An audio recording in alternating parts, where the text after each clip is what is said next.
Assalamualaikum warahmatullahi wabarakatuh. Alhamdulillahirabbil alamin. Wassalatu wassalamu ala asyrafil anbiya'i wal mursalin wa ala alihi wa sahbihi ajma'in, amma ba'du.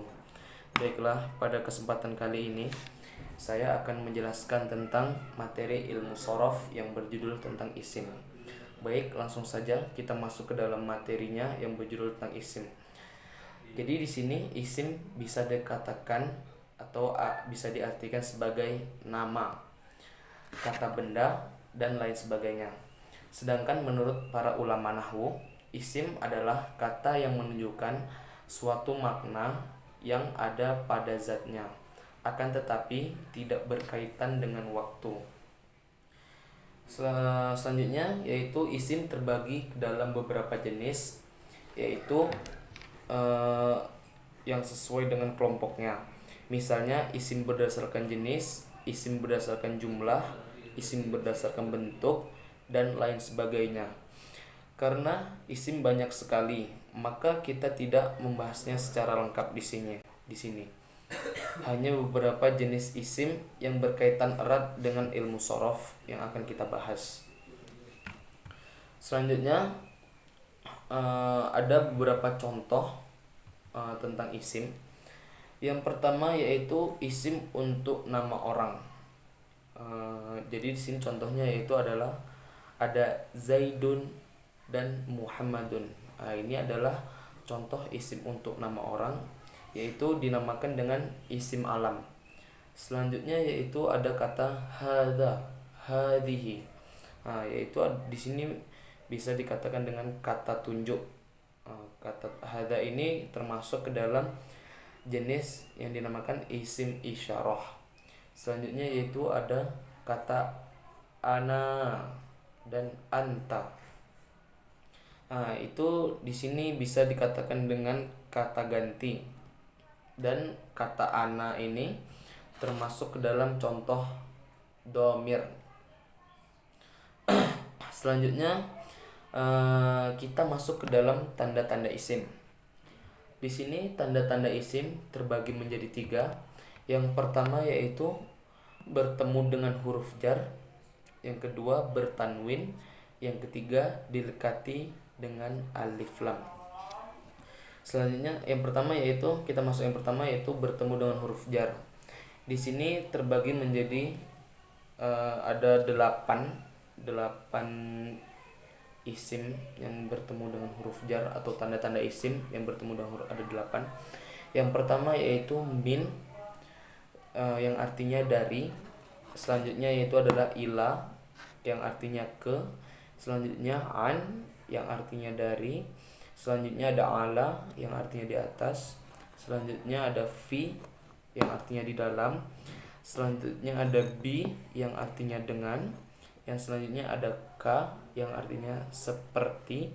Selanjutnya ada li, artinya untuk.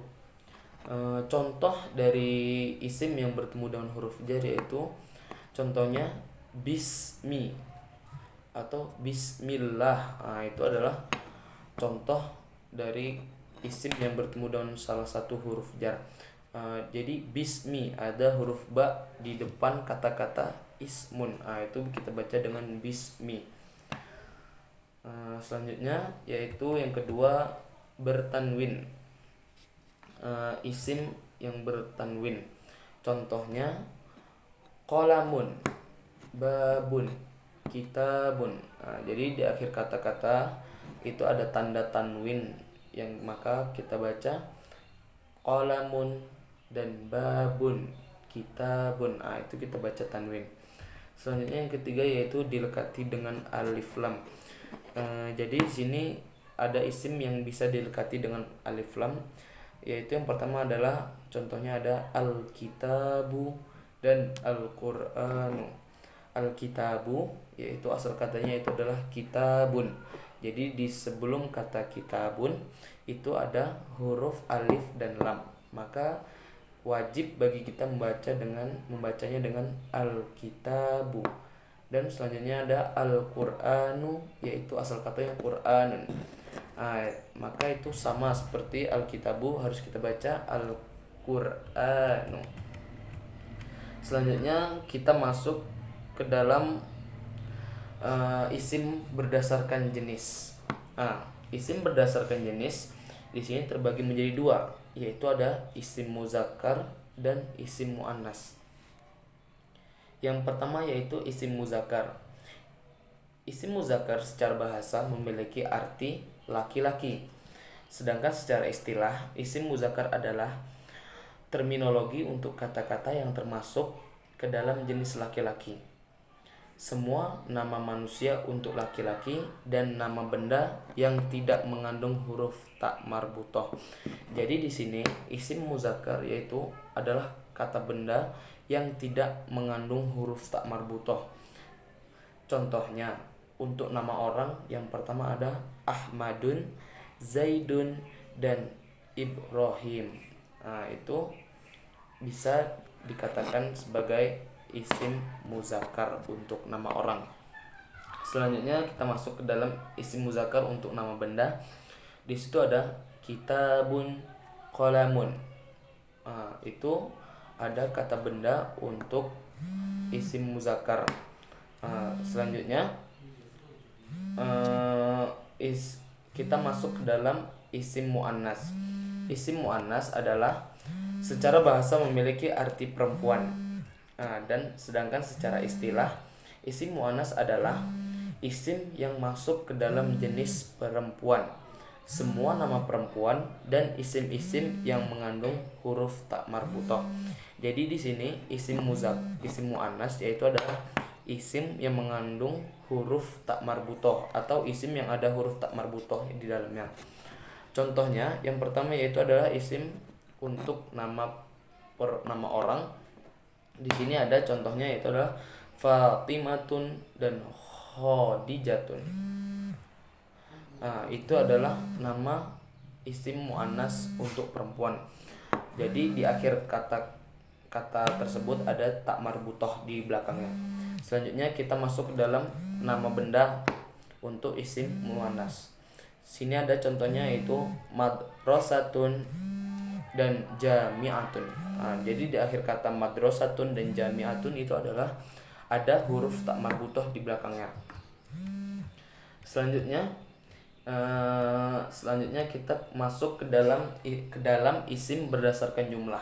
Jadi isim berdasarkan jumlah di sini terbagi menjadi 3. Yang pertama yaitu ada isim mufrad, yang kedua isim musanna, yang ketiga yaitu ada jamak. Yang pertama kita masuk ke dalam isim mufrad. Isim mufrad adalah kata tunggal. Contohnya muslimatun, muslimun. Muslimatun artinya itu adalah muslimah atau jamaah untuk seorang perempuan. Yang kedua yaitu adalah muslimun, yaitu ada muslim dan hanya satu. Selanjutnya itu ada untuk perorangan. Selanjutnya kita masuk untuk kata benda untuk jamak mufrad, isim mufrad. Yang pertama adalah qalamun, kitabun. Jadi sini ada qalamun itu artinya adalah satu pena dan kitabun artinya adalah satu buku. Jadi mufrad itu artinya fardun, yaitu satu. Selanjutnya kita masuk ke dalam isim musanna. Yang dimaksud dengan isim musanna adalah karena dalam bahasa Indonesia isim musanna ini tidak ada. Jadi dalam bahasa Arab isim musanna itu artinya dua. Jadi suatu benda atau apa saja yang isim yang berjumlah dua itu disebut dengan musanna. Contohnya muslimatani, muslimani. Itu muslimatani itu artinya dua orang muslimah, dan muslimani artinya dua orang muslim. Itu adalah untuk perorangan. Selanjutnya kita masuk untuk kata benda untuk isim musanna. Itu ada qalamani dan kitabani atau qalamaini dan kitabaini, yang artinya ada dua pena dan dua buku. Itu adalah isim musanna. Jadi isim musanna di sini untuk dua. Yang selanjutnya yaitu kita masuk ke dalam jamak. Jamak di dalam bahasa Indonesia uh, bisa dikatakan lebih dari 3, itu dikatakan sebagai jamak. Dan di sini jamak terbagi menjadi 3, yaitu jamak muzakkar salim, jamak muannats salim, dan jamak taksir. Jamak muzakkar salim itu bentuk jamak yang berbentuk muzakkar. Contohnya muslimina dan muslimuna. Keduanya memiliki bahasa Arab tersebut atau kata tersebut memiliki arti yang sama, yaitu orang-orang muslim. Orang-orang muslim ini adalah untuk muzakkar, untuk laki-laki. Selanjutnya yaitu jamak muannats salim. Jamak muannats salim itu bentuk jamak-jamak yang isim-isim yang berbentuk muannas. Contohnya muslimatun. Itu artinya orang-orang muslimah atau jamaah untuk perempuan atau muslimah. Selanjutnya kita masuk ke dalam jamak taksir. Jamak taksir ini adalah jamak yang tidak memiliki aturan baku. Jamak ini biasanya digunakan untuk kata benda mati seperti pulpen, buku, dan pintu, dan lain sebagainya. Contohnya kutubun, aklamun. Kutubun itu asal katanya itu adalah kitabun. Jadi di sini kutubun itu menjadi banyak, artinya buku yang banyak, kutubun. Selanjutnya itu ada aklamun, pena. Pena itu asal kata bahasa Arabnya adalah qalamun. Jadi di sini menjadi aklamun, artinya pulpen atau pena-pena, dan kutubun artinya adalah buku-buku. Mungkin hanya sekian penyampaian dari saya untuk ilmu shorof ini. Jadi kesimpulan untuk ilmu shorof ini untuk yang berjudul isim yaitu adalah kita harus memperhatikan tanda-tanda isim dan penempatan isim tersebut dan cara penyebutannya.